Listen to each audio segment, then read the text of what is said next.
ನಮಸ್ಕಾರ, ಶುಭೋದಯ. ಸಂಘಶಕ್ತಿ ಕಾರ್ಯಕ್ರಮಕ್ಕೆ ತಮ್ಮೆಲ್ಲರಿಗೂ ಆತ್ಮೀಯ ಸ್ವಾಗತ.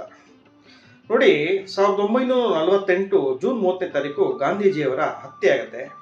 ಈ ಹತ್ಯೆಯನ್ನು ಸಂಘದವರು ಸಹ ಮಾಡಿದ್ರು ಅನ್ನೋ ಒಂದು ನೆಪ ಇಟ್ಕೊಂಡು ಫೆಬ್ರವರಿ 4, 1948ನೇ ತಾರೀಕು 48 ಇಸ್ವಿ ಸಂಘವನ್ನು ನಿರ್ಬಂಧವನ್ನು ಮಾಡ್ತಾರೆ, ಅಂದರೆ ಬ್ಯಾನ್ ಮಾಡ್ತಾರೆ. ನೋಡಿ, ಹತ್ಯೆಯಾಗಿ 4-5 ದಿವಸಕ್ಕೇನೆ ಕನ್ಕ್ಲೂಷನ್ ಬರ್ಬಿಡ್ತಾರೆ. ಅಂದರೆ ಇದರಲ್ಲಿ ಅರ್ಥ ಮಾಡ್ಕೋಬೇಕಾದ್ರೆ ಏನು ಅಂದರೆ, ನೆಹರು ಅವರು ಸಂಘವನ್ನು ತುಳಿಬೇಕು ಅಥವಾ ಒಂದು ಸಂಪೂರ್ಣವಾಗಿ ನಾಶ ಮಾಡಬೇಕು ಅಂತ ಅನೇಕ ವರ್ಷಗಳಿಂದ ಇತ್ತು. ಆದರೆ ಅವ್ರಿಗೆ ಸರಿಯಾದಂಥ ಯಾವುದೇ ಒಂದು ಕಾರಣ ಸಿಕ್ಕಿರಲಿಲ್ಲ. ಈ ಕಾರಣ ಅಥವಾ ಈ ನೆಪವನ್ನು ಇಟ್ಕೊಂಡು ಸಂಘದ ಮೇಲೆ ನಿರ್ಬಂಧವನ್ನು ಹೇರ್ತಾರೆ. ಗುರೂಜಿ ಅವ್ರನ್ನು ಸಹ ಅರೆಸ್ಟ್ ಮಾಡಿ ಜೈಲಲ್ಲಿ ಇಡ್ತಾರೆ. ಅವರಿಗೆ 302 IPC 302 ಆ ಸೆಕ್ಷನ್ ಅಡಿಯಲ್ಲೇ ಹಾಕ್ತಾರೆ. ಅಂದರೆ ಆ ಸೆಕ್ಷನ್ ಅಡಿ ಏನು ಅಂದರೆ, ಯಾರು ಗುಡ್ಡಿಕ್ಕಿ ಹತ್ಯೆಯನ್ನು ಮಾಡಿದ್ನಲ್ಲ ಆ ಸೆಕ್ಷನ್ ಅಡಿಯಲ್ಲಿ ಇವರನ್ನು ಅರೆಸ್ಟ್ ಮಾಡಿರ್ತಾರೆ. ನೋಡಿ, ಇದಾಗ ಒಂದು 4-5 ದಿವಸದಲ್ಲಿ ಗೊತ್ತಾಗುತ್ತೆ ಆ ಸೆಕ್ಷನ್ ಅಡಿಯಲ್ಲಿ ತಪ್ಪಾಗತ್ತೆ ಅಂತ. ಹಾಗಾಗಿ ಆ ಸೆಕ್ಷನ್ ತೆಗಿತಾರೆ.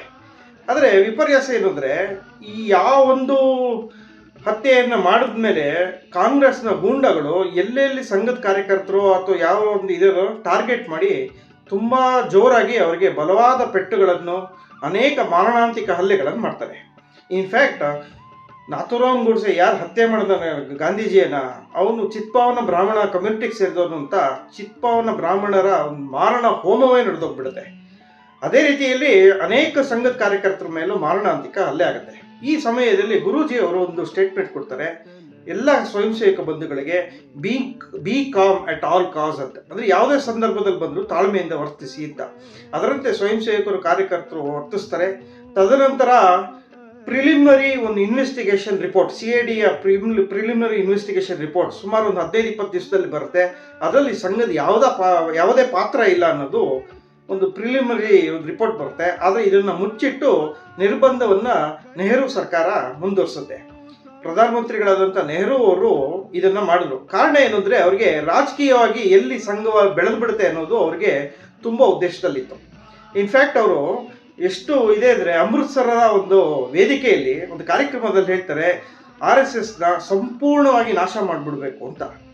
ಇದೇ ಕಾಂಗ್ರೆಸ್ನ ಕಾರ್ಯಕರ್ತರು ದೇಶ ವಿಭಜನೆಯಕ್ಕಿಂತ ಮುಂಚೆ ಸಿಂಧು, ಬಲೂಚಿಸ್ತಾನು ಮತ್ತು ಆ ಕಡೆ ಇದರಲ್ಲಿ ಒಂದು ದೊಡ್ಡ ನೆಹರು ಅವರ ಒಂದು ಕ್ಯಾಂಪೇನ್ ಇಟ್ಕೋಬೇಕು, ಅಲ್ಲಿ ಜನ ನಮಗೆ ಅವಕಾಶ ಕೊಡ್ತಾ ಇಲ್ಲ ಅಂತ ಸಂಘದ ಕಾರ್ಯಾಲಯಕ್ಕೆ ಬಂದು ಅವ್ರ ಅವಕಾಶವನ್ನು ಒಂದು ಕೇಳ್ತಾರೆ. ಹಾಗಾಗಿ ಸಂಘದವರು ಅದನ್ನು ಆರ್ಗನೈಸ್ ಮಾಡ್ತಾರೆ.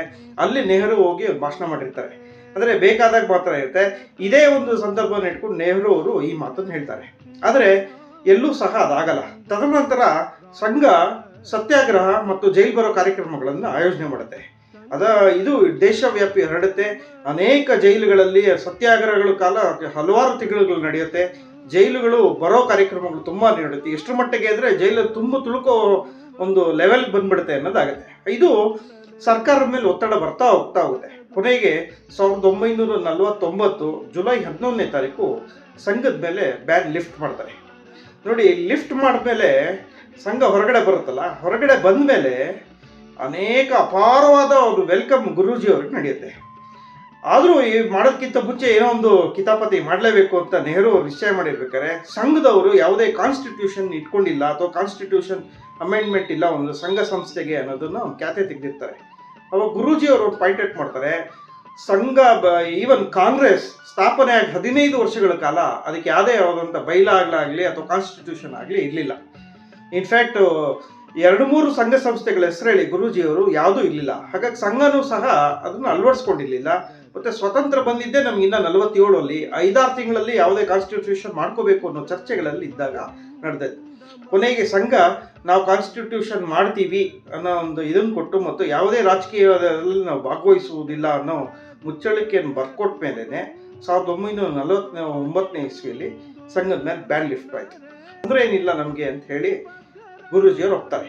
ಹೀಗೆ ಮೊದಲನೇ ಬ್ಯಾನ್ ಲಿಫ್ಟ್ ಆದಮೇಲೆ ಗುರೂಜಿ ಅವ್ರಿಗೆ ಅಪಾರವಾದ ಸಂಖ್ಯೆಯಲ್ಲಿ ಇಡೀ ದೇಶವ್ಯಾಪ್ತ ಅವ್ರನ್ನ ಬರ್ಮಾ. ಇನ್ಫ್ಯಾಕ್ಟ್ ಇನ್ನೊಂದು ಮಾತು ಹೇಳಬೇಕು ಅಂದರೆ, ಬ್ಯಾನ್ ಆದಮೇಲೆ ಸಂಘ ತುಂಬ ದೊಡ್ಡದಾಗಿ ಬೆಳೀತು. ಹಾಗಾಗಿ ಸಂಘಕ್ಕೆ ಬ್ಯಾನ್ ಮಾಡಿದ್ರೆ ಅತಿ ಹೆಚ್ಚು ಶಕ್ತಿಯಲ್ಲಿ ಸಂಘ ಬೆಳೆಯುತ್ತೆ. ಯಾವಾಗ ಬ್ಯಾನ್ ಆಗಿದೆಯೋ ಸಂಘಕ್ಕೆ, ಆ ಬ್ಯಾನ್ ಲಿಫ್ಟ್ ಆದಮೇಲೆ 2 ಪಟ್ಟು ಸಂಘ ಬೆಳೆದಿರೋದು ನಾವು ನೋಡ್ಬೋದು. ಹಾಗಾಗಿ ಬ್ಯಾನ್ ಮಾಡೋರು ಒಮ್ಮೆ ಯೋಚನೆ ಮಾಡಬೇಕು ಅಂತ ನಾನು ಹೇಳ್ತೀನಿ. ಸದ್ಯಕ್ಕೆ ಇಷ್ಟಿರಲಿ. ನಮಸ್ಕಾರ.